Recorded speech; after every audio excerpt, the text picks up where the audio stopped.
too hard to remember.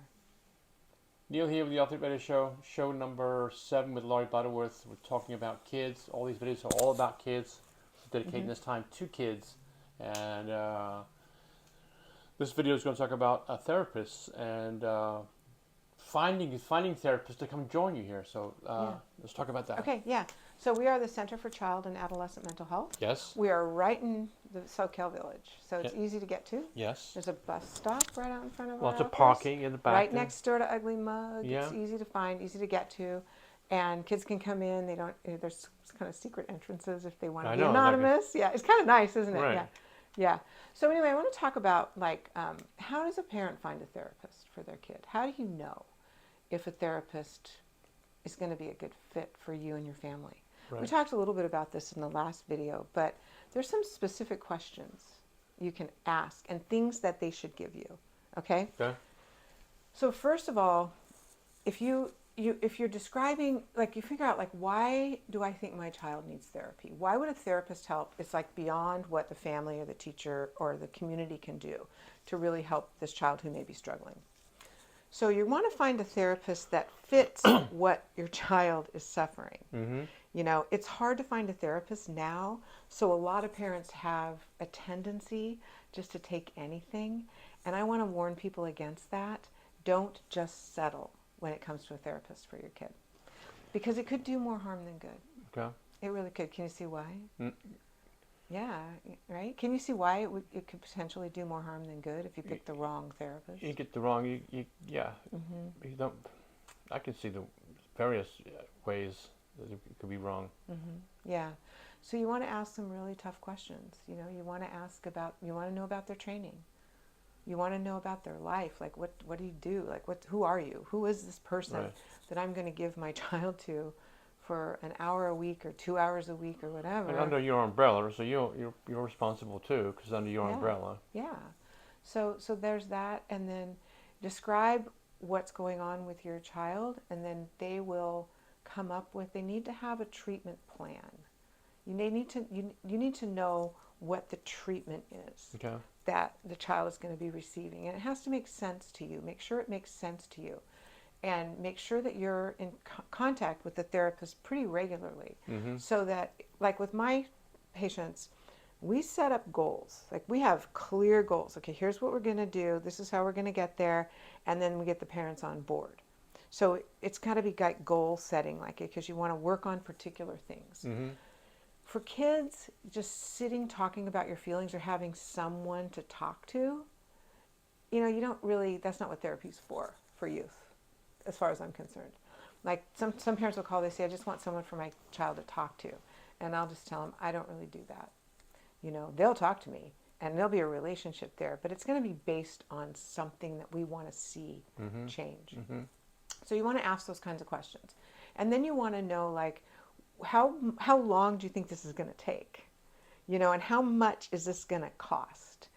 Therapists should give you, a parent, a good faith estimate of what the therapy looks like, what it's going to look like, how much it's going to cost. You should always know what it's going to cost, and you have those kind of rights. And then to make sure that it's a strong, positive, therapeutic relationship with your kid. You might love the therapist, right, but do they really relate with your kid? Right. Because that's really important. That therapeutic relationship, when you're talking about youth mental health, the therapeutic relationship needs to be with the patient, the child, and with the parents. So, and that's basically important stuff. Know their background, know the types of therapy, like what they're going to do, what the plan is. Like I talk about, I provide evidence-based treatments. The treatments and the plans we're going to have for your kid are going to be based on what science tells us works for what they have. Otherwise, you're going to waste a ton of time and money, potentially. Maybe not, but you're stacking the deck that you're going to have a pretty good experience if it's based on science. Yeah. For example, anxiety. We know that, and I'm writing my doctoral dissertation on adolescent anxiety, and we know that the most effective treatment for adolescent anxiety is cognitive behavioral therapy. So if your child has anxiety and you talk to a therapist, do they know how to deliver cognitive behavioral therapy to treat anxiety? Exact, right? Yeah. So those kinds of things. The child has OCD, obsessive compulsive disorder. That's an anxiety related disorder. So, CBT, there's a kind of CBT that it has the most evidence for treating obsessive compulsive disorder, and that is exposure response prevention therapy. So make sure that they are treating your child with the treatment that has the most evidence. And you can look it up and have them explain it to you, like, well, this is what we're going to do, and then have the parents involved. Because you can't just send your child to a therapist once a week and then expect change to happen. Right. It has to happen within a family, within schools, within a context. And so, like, I give my patients, like, practice every week. They have things that they're going to practice, and the parents know what it is. And we do these cards. We do everything's like fun games, and all this kind of stuff. But they have cards, and those are the things that they're working on, and then the parent and the child come back, and they're like talking about the progress that they've made, what it meant. So it's like a family commitment to supporting the kid, and we do see amazing results. Yeah. I get blown away by how much progress these kids make. Do you ever have a situation where the kid's on the edge of the seat and is 1 foot out the door and 1 foot on banana peel? You ever say, hey, let's just go for a walk? Yeah. Oh yeah. Yeah? Oh yeah. I'm doing that tomorrow. Oh, you are? Okay.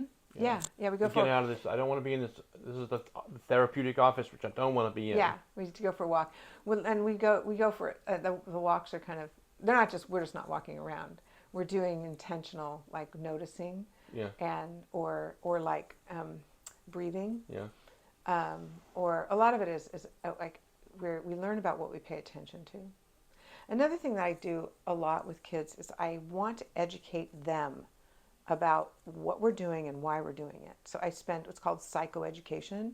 I spend a lot of time with psychoeducation. I want every one of my patients to come out of therapy with me with a whole set of tools. They know the stuff. These kids are great because they can teach it now. They teach cognitive behavioral therapy to their families. That's their graduation ceremony. It's really cool. They get the whiteboard and they start, then they tell them and then they ask them questions. And so they know this stuff and then they can start to really apply it. It makes a huge difference. So you're the founder of Jacob's Heart? Mm-hmm. Yeah. So I think you should know, if you want to know about her, Lori Butterworth, just research her. Yeah. It'll tell you. Sometimes, yeah. She's the right person for your child. Well, sometimes I'll ask parents, I say, did you Google me? Right. And sometimes they're kind of embarrassed. Well, yeah. I go, good. I'm glad you did. You should. Yeah. If someone didn't Google, you got to Google your therapist. Right. Find out. Right. You can. You can dig. It's right there. Dig in. Yeah. You can find dig out. deep. Okay. Yeah. Where am I at? Oh, what do you mean? Where are you at? Where am I at? The center. Oh, this is Center for Child and Adolescent Mental Health. And the phone number? 222-0052. And the website? ccamh.org. Okay.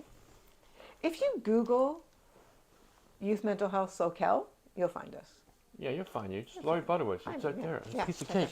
Piece of cake. All Thanks, over Neil. the map. Hey, what'd you learn today, Neil? Huh? What'd you learn? I learned a lot. Okay, good. I will tell you what I learned in 2 seconds. Okay.